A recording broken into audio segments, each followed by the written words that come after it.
Esther chapter 3. Sometime later, King Ahasuerus promoted Haman the son of Hammedatha the Agagite, exalting him and setting his position above that of all the officials who were with him. As a result, all the king's servants who were at the king's gate were bowing and paying homage to Haman, for the king had so commanded. However, Mordecai did not bow, nor did he pay him homage. Then the servants of the king who were at the king's gate asked Mordecai, "Why are you violating the king's commandment?"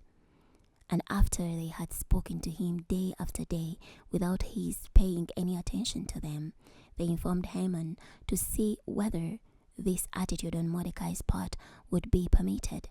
Furthermore, he had disclosed to them that he was a Jew. When Haman saw that Mordecai was not bowing or paying homage to him, he was filled with rage. But the thought of striking out against Mordecai alone was repugnant to him, for he had been informed of the identity of Mordecai's people. So Haman sought to destroy all the Jews, that is, the people of Mordecai, who were in all the kingdom of Ahasuerus.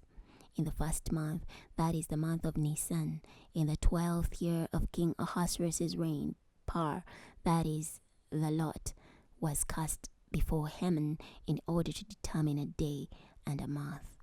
It turned out to be the 12th month, that is the month of Adar. Then Haman said to King Ahasuerus, "There is a particular people that is dispersed and spread among the inhabitants throughout all the province of your kingdom, whose laws differ from those of all other people. Furthermore, they do not observe the king's laws. It is not appropriate for the king to provide a heaven for them. If the king is so inclined, let an edict be issued to destroy them. I will pay 10,000 talents of silver to be conveyed to the king's treasuries for the officials who carry out this business." So the king removed his signet ring from his hand and gave it to Haman, the son of Hammedatha the Agagite, who was hostile toward the Jews. The king replied to Haman, "Keep your money and do with those people whatever you wish." So the royal scribes were summoned in the first month. On the 13th day of the month, everything Haman commanded was written to the king's satraps and governors who were in every province, and to the officials of every people, province by province, according to its script, and people by people, according to its language. In the name of King Ahasuerus it was written and sealed with the king's signet ring. Letters were sent by the runners to all the king's provinces, stating that they should destroy, kill, and annihilate all the Jews, from youth to elderly, both women and children, on a particular day, namely the 13th day of the 12th month, that is the month of Adar, and to loot and plunder their possessions. A copy of this edict was to be presented as law throughout every province. It was to be made known to all the inhabitants, so that they would be prepared for this day. The messengers scurried forth with the king's order.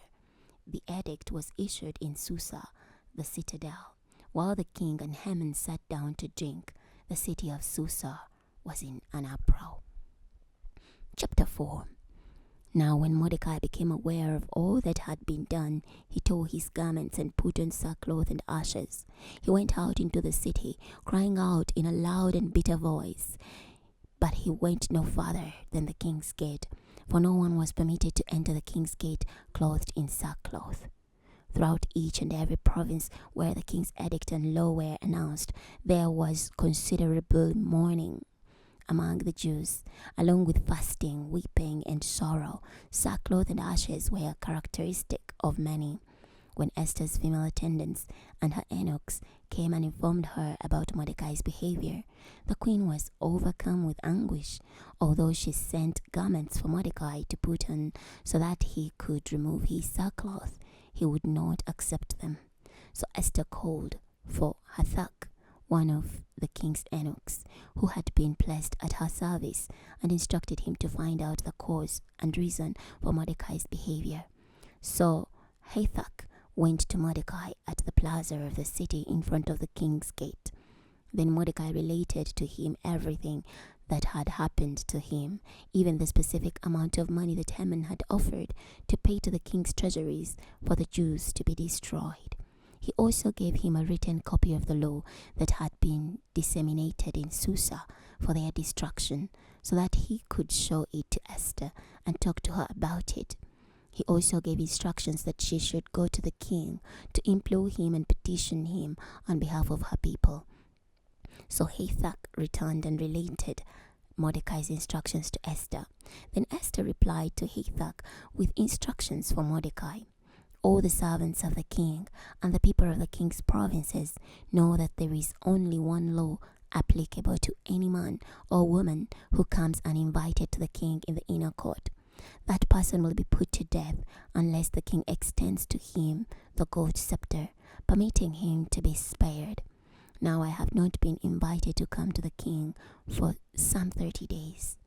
When Esther's reply was conveyed to Mordecai, he said to take back this answer to Esther. Don't imagine that because you are part of the king's household, you will be the one Jew who will escape. If you keep quiet at this time, liberation and protection for the Jews will appear from another source, while you and your father's household perish.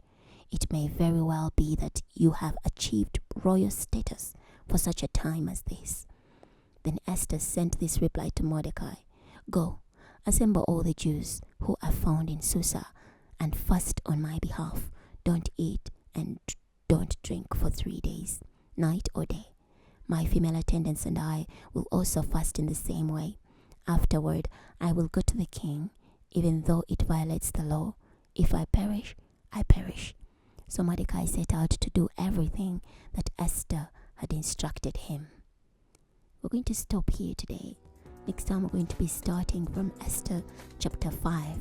I'll see you then.